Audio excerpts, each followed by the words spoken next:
ازيكم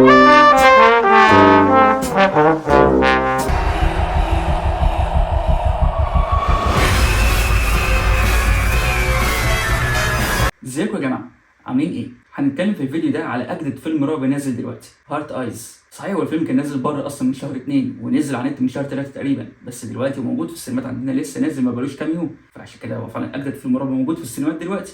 والفيلم قصته تقريبا هي نفس قصه اي فيلم رعب سلاشر، بس الفكره ان هنا السيريال كيلر هارت ايز بيختار يوم الفالنتاينز داي بالتحديد، والتارجت الاساسي بتاعه هو الكابلز. وطبعا على حظ البطلين بتاعهم عشان الفيلم يتعمل اصلا، البطلين اللي هم مش كابل ولا حاجه، بس هارت ايز بيشوفهم مع بعض فبيفتكر ان هم كابل، فبيقرر ان هو يقتلهم وبيحاول يهرب منه على مدار اليوم اللي بتدور في الاحداث اللي هو الفيلم كله اصلا يعني. انا كواحد بحب افلام السلاشر كنت متحمس للفيلم ده، خصوصا لما الفيلم نزل من شهر 2 بقى بره، الناس كلها كانت عماله تقول عليه فعلا فيلم حلو. الفيلم كان مسمع يعني، هو مش فيلم نزل كده وعدى وخلاص يعني. وبعد ما شفت الفيلم بالنسبه لفيلم سلاشر وبالنسبه ان انا محب للافلام السلاشر، فعلا الفيلم كان حلو. فيلم فيه كل عناصر النوعيه دي من الافلام، بس في نفس الوقت فيه الحاجات اللي تخليه فيلم مختلف سن عن الحاجات التقليديه. وهي الحاجه الاساسيه اصلا ان هو الفيلم يعتبر فيلم رومانتيك كوميدي هورر، وان كان الميكس ده ممكن يكون اتعمل شبهه قبل كده، بس ما اتعملش شبهه قبل كده في السلاشر. وفي نفس الوقت هنا لما بتتكلم على جزء رومانتيك كوميدي، انت مش بتتكلم على جزء عابر كده في الفيلم وخلاص، او حتى لو فيلم فيه اتنين بيحبوا بعض مثلا والكلام ده، لا هو فيلم رومانتيك كوميدي بكل عناصر الفيلم رومانتيك كوميدي. البطل لسه خارجه من علاقه فاشله وعندها عقده من الرجاله ومن الحب وكارهه يوم الفالنتاينز داي ده اصلا، والظروف اللي بتجبرها انها تقضي اليوم ده مع البطل، واللي هو يعتبر فتى احلام اي واحده ممكن تشوفه بالنسبه لاحداث الفيلم. راجل مثالي جدا لاي ديت، وبالظبط فعلا يمكن نفس المشاهد ونفس الحوارات، كمان يمكن نفس الكوميديا بالظبط اللي بتيجي في نوعيه الافلام الرومانتيك كوميدي اللي فيها القصص دي، هي بالظبط اللي موجوده في الفيلم ده. اصلا بطله الفيلم لوحدها تعتبر نسخه مصغره من جوليا ستايلز، اللي هي اصلا كانت ممثله مشهوره قديما في الالفينات كده تقريبا بالافلام الرومانتيك كوميدي. بس احنا مش جايين هنا عشان خاطر الفيلم رومانتيك كوميدي، احنا جايين هنا عشان خاطر الفيلم السلاشر من الاخر يعني. ولما الفيلم بيحاول للسلاشر، الفيلم بيلتزم جدا بكونسبت السلاشر، مشاهد القتل حلوه كرييتيف دمويه جدا. اي حد بيحب السلاشر بيحب المشاهد الدمويه هينبسط جدا بالفيلم ده. حته الرومانتيك كوميدي مش بتاثر تماما على حته السلاشر لما الفيلم بيحول لها. والكيلر هنا كانت فكرته حلوه، ان هو التارجت الاساسي بتاعه الكابلز، ان هو بينزل في الفالنتاينز داي بس، واللي طلع منها مشاهد وقلاشات كوميديه مش قليله على مدار الفيلم. والماسك بتاعه نفسه كان عاجبني، فكره الماسك اللي باينين على شكل لوجو اللي بينور في الضلمه ده كانت عاجباني كده، باللون الاحمر اللي عمال ينور ده كان لونه حلو المنظر كده كله على بعضه كان عاجبني. ولما فعلا الفيلم كان بيحول من رومانتيك كوميدي يبقى فيلم كوميدي هادي جدا عادي، فجاه ويخش كده على حته السلاشر ومشاهد الدم والقتل وكده، تحول كان ماشي بشكل سلس جدا، مع ان التحول تحس ان هو يخض يعني. لما الفيلم بيبقى رومانتيك كوميدي كان تحسه داخل في حته اكستريم، ولما بيروح للسلاشر برضه بيبقى رايح في حته اكستريم، بس كان تحول مقنع. يمكن عشان كانوا مدين لكل جانب من دول الوقت الكافي بتاعه، يمكن يكون عشان اصلا اول مشهد في الفيلم لو اول مشهد بيظهر فيه الهارت ايز عرفوا كده يفهموك كونسيبت الفيلم من اول مشهد، فانت نوعا ما بقيت عندك فكره خلاص اللي قدام هيبقى عامل ازاي.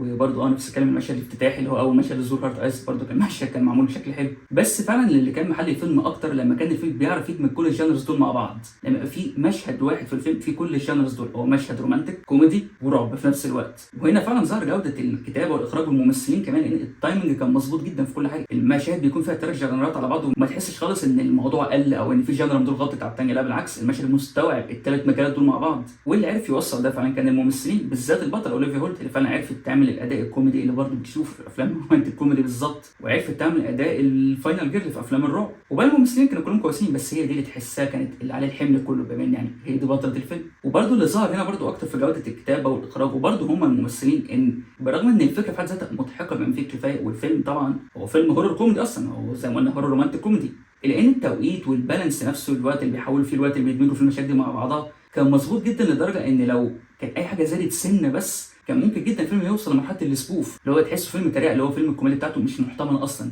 مش قادر حتى تتواصل مع عنصر الرعب في الموضوع، مش قادر حتى تحس بالتنشن اللي انت بتشوفها دايما في افلام الرعب من اوقات يعني. او كانت الكوميديا ممكن تكون اوت اوف بليس برضه، وده برضه ما حصلش على مدار الاحداث. الفيلم ده فكرني قوي بسكريم في الحته دي، مش عشان الفيلمين بيناقشوا نفس الموضوع او اي حاجه وحتى القصه متشابهه وكده، هي القصه متشابهه ده اكيد، بس يعني الفكره في حد ذاتها او الفكره الكوميديه الموجوده مختلفه تماما في الفيلمين. بس برضه نفس الفكره، سكريم خد فكره كوميديه وعرف يطلع منها لقطات كوميديه، وبرضه عرف يعمل ميكس وجانرز مع بعض من غير ما يوصل لمرحله الاسبوف. كان برضه التوازن ده كان معمول بشكل حلو. بس هنا برضه حتى استراكشر القصه كان فيه تشابه بينه وبين سكريم مش قليل، تشابه ملحوظ جدا يعني. كان في سيكشن كده في نص الفيلم، يمكن قبل نص الفيلم بشويه، كانوا هم بيحققوا بيحاولوا يوصلوا مين القاتل ده، بيحاولوا يعرفوا هويه الشخص ده، واللي اول ما شفتها ده سكريم وش يعني. بس هم برضه ما طولوش فيها قوي، واخر الفيلم بالذات بقى نهايه الفيلم اصلا دي متاخده من سكريم، مش فكره انها مسروقه، بس عارف وانت بتتفرج كده هتحس فعلا باثر سكريم في الفيلم ده، تحس ان اللي عملوا الفيلم ده كانوا بيحبوا سلسله سكريم. هو اصلا برضه واحد من مؤلفين الفيلم ده كان كريستوفر لاندون، اللي كان عامل السنه دي دروب وعامل افلام هابي ديث داي وفريكي، فده واحد بيعرف يعمل افلام الرعب اللي فيها الميكس اوف جانرز كتير مع بعض ده، وفي الاغلب بيبقوا دايما هورر كوميدي،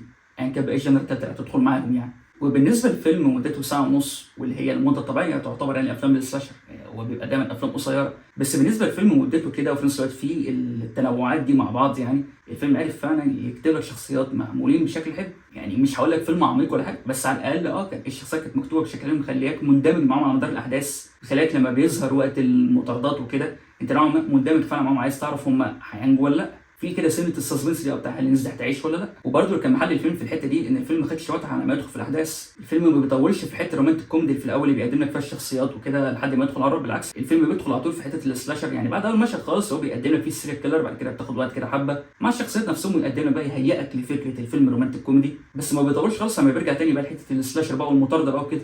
وطبعا بما ان الفيلم كله بيدور في يوم واحد، فهي المطارده تحسها مطارده طويله، اللي هو وانس ما بيقابلهم يهجم عليهم مره، يعرفوا يهربوا منه، يستخبوا في مكان، يظهر لهم تاني. ودي برضه من الحاجات اللي فاجئتني السنه في الفيلم برضه، والفيلم عرف يسرع الايقاع بما انها مطارده ثابته على مدار الفيلم، ويهديه برضه شويه في النص عشان خاطر الكاركترز نفسهم على الاقل ما يبقوش شخصيات فلات يعني. بس طبعا عشان انت في 2025 اللي هي افلامها كانت معظمها اي كلام ما عدا بعض الاستثناءات، في الفيلم ده اكيد مش هكمل كده بالشكل الحلو ده حتى بالنسبه للفيلم السلاشر.